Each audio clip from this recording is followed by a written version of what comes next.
NTV time, जनता की बात जनता के साथ। गुजरात विश्वविद्यालय गोलीबारी मामले में आरोपी गिरफ्तार। सुभाष सोसाइटी में हुई गोलीबारी की घटना के संबंध में की गई कार्रवाई। पति पत्नी के बीच आपसी विवाद के कारण गोलीबारी हुई। आरोपी राहुल और उसकी पत्नी मयूरी पर उनके घर में हुए विवाद के कारण गोली चलाई गई। पुलिस ने गोलीबारी में प्रयुक्त हथियार भी जब्त कर लिया। मनहर चुनीलाल सोनी राहुल सोनी ने अपने ससुर के घर आकर फायरिंग की। फायरिंग करने वाला आरोपी राहुल सोनी गिरफ्तार। आरोपी राहुल की कार से 12 बोर की राइफल और 2 कारतूस जब्त किए गए। आरोपियों के खिलाफ सरखेज, आनंदनगर और सैटेलाइट पुलिस थानों में अपराध दर्ज किए गए हैं। आरोपी के वाहन से एक रिवॉल्वर बरामद की गई, जिसमें 4 कारतूस और 2 जिंदा कारतूस थे। अनुमान है कि अब तक 6 राउंड गोलियां चलाई जा चुकी है। प्रारंभिक जांच से पता चला है कि गोलीबारी की घटना आरोपी और उसके ससुर के बीच विवाद के कारण हुई। ये पता लगाने के लिए जांच की गई कि क्या आरोपियों के पास लाइसेंसी हथियार थे और कितने समय तक थे। आनंदनगर में आरोपियों के खिलाफ अदालती कार्रवाई के आधार पर कार्रवाई की जाएगी। आरोपी के शस्त्र लाइसेंस निरस्त करने की कार्रवाई की जाएगी। अहमदाबाद से चिराग सोनी की रिपोर्ट। અમદાવાદ શહેરના ગુજરાત યુનિવર્સિટી પોલીસ સ્ટેશનમાં વિજય 4 રસ્તા પાસે આવેલી સુભાષ સોસાયટી ખાતે ગઈકાલે બપોરના સમયે 112 નંબર પર કોલ મળેલ કે એમના જમાઈ રાહુલ ઘનશ્યામભાઈ સોનીએ ઘરની બહાર હવામાં ફાયરિંગ કરી અને એમને ધમકાવે છે। કોલ મળતાની સાથે જ સ્થાનિક પોલીસ અને સિનિયર અધિકારીઓ સ્થળ ઉપર પહોંચી ગયેલા હતા।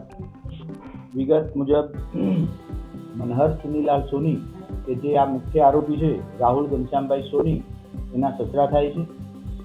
કૌટુંબિક કોઈ કારણોસર સસરા અને જમાઈ વચ્ચે ટેલિફોનિક મનદુખ થતા આરોપી રાહુલ ઘનશ્યામભાઈ સોની કે જે સેટેલાઇટ વિસ્તારમાં રહે છે તે કાલે બપોરના સમયે એના સસરાના ઘરે બનાવવાળી જગ્યાએ આવી ઘરની બહાર પોતાની પાસે રહેલી 12 બોર રાઇફલમાંથી 2 રાઉન્ડ ફાયર કરેલ છે।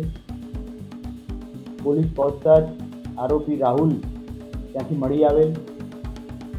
આરોપી રાહુલની ગાડીમાંથી 12 બોર રાઇફલ અને એક રિવોલ્વર કબજે કરવામાં આવેલી છે। 12 બોરના 2 ફૂટેલા કારતૂસ પણ કબજે કરવામાં આવેલા છે। પ્રાથમિક પૂછપરછ દરમિયાન આ આરોપી રાહુલ ઘનશ્યામભાઈ સોનીની ઉપર અગાઉ 2018માં Anandnagar police station, satellite police station અને સરખેજ પોલીસ સ્ટેશનમાં અલગ અલગ પ્રકારના ગુનાઓ દાખલ થયેલાની પ્રાથમિક વિગત પ્રાપ્ત થયેલી છે। વધુ ઇન્વેસ્ટિગેશન દરમિયાન કેવા પ્રકારના ગુના દાખલ થયેલા છે, ગુનાઓનું અત્યારે શું સ્ટેટસ છે અને પ્રાથમિક દ્રષ્ટિએ આરોપી રાહુલ ઘનશ્યામભાઈ સોની પોતે કેફી પીણું પીધેલું હોય એવી અવસ્થામાં મળી આવેલા હતા, જે બાબતે પણ એની કાયદેસરની કાર્યવાહી હાથ ધરી એની ધરપકડ કરી આગળની કાર્યવાહી હાથ ધરવામાં આવેલી છે। પ્રાથમિક તપાસ દરમિયાન આરોપી રાહુલ અને એના પત્ની મયુરીબેન વચ્ચે કોઈ પણ જાતનું ઘર કંકાસ ચાલતો હતો। એ દરમિયાન એમના સસરા દ્વારા સમજાવટ બાબતે ટેલિફોનિક વાત થતાં આરોપી રાહુલને મનદુખ થયેલ અને એ એમના સસરાના ઘરે બનાવવાળી જગ્યાએ આવી અને ઘરની બહાર હવામાં ફાયરિંગ કરેલાનું પ્રાથમિક દ્રષ્ટિએ પોલીસ તપાસમાં બહાર આવેલું છે।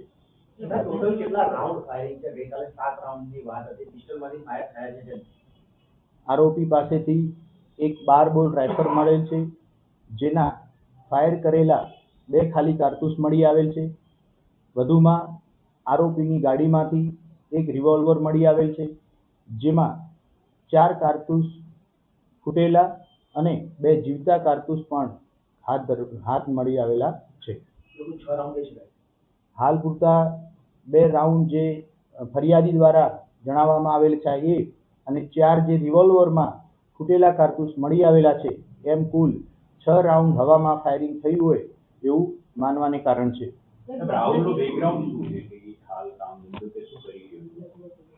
રાહુલ પોતે ઓટોમોબાઈલની કોઈ શોપ ધરાવે છે એવું પોલીસ તપાસમાં બહાર આવ્યું છે।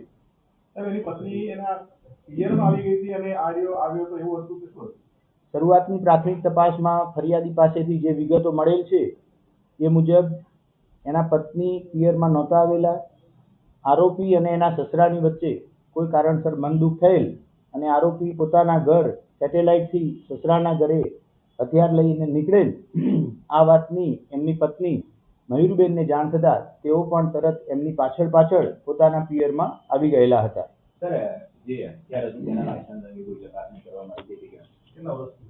ખાસ કરી જે એની પાસે લાયસન્સવાળા વેપન છે એ કઈ સાલથી છે, લાયસન્સવાળા વેપન લીધા પછી એની ઉપર કેટલા ગુના દાખલ થયેલા છે, ગુના દાખલ થયેલા છે તો કેટલામાં એને સજા પડેલી છે, એ સંપૂર્ણ દિશામાં અત્યારે પોલીસ તપાસ હાથ ધરી રહી છે અને આગળ એના લાયસન્સ રદ કરવા માટે થઈ અને જરૂરી કાર્યવાહી હાથ ધરવામાં આવનાર છે. સેટેલાઇટનો બનાવ બન્યો ત્યારે પણ આ જે 12 બોર્ડની ગનથી પોતાની પર ફાયરિંગ જોવાની એને આખી ઉજાવી હતી વાત.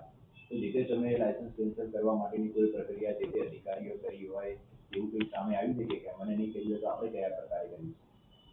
આની પહેલા જે આનંદનગર પોલીસ સ્ટેશનમાં 2 ગુના આર્મ્સ એક્ટના દાખલ થયેલા છે એમાં ચાર્જશીટ બાદ કોર્ટ દ્વારા શું નિર્ણય લેવામાં આવેલ છે અને જો એમાં પણ એની સામે સજા થયેલી હોય અથવા તો કોર્ટ દ્વારા કોઈ નિર્ણય લેવામાં આવેલો છે તો અત્યારે પણ આ ગુના અંતર્ગત એના બંને લાયસન્સ રદ કરવા માટે થઈ અને કાર્યવાહી હાથ ધરવામાં આવનાર છે.